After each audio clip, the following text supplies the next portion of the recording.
my name is Cynthia. I am an avid plant buyer.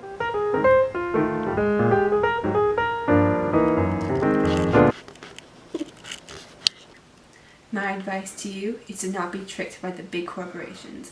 They make their plants seem so cheap and so convenient. Oh, picking up some milk at the grocery store? Why not buy a plant?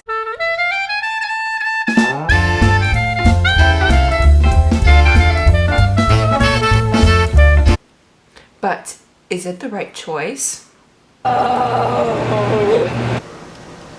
Whenever you buy plants from big corporations, they're not used to our climate and soil. But when you buy plants from a place like Mickler's, they have native Kentucky plants, so they're already well adjusted to our climate and soils, and they thrive.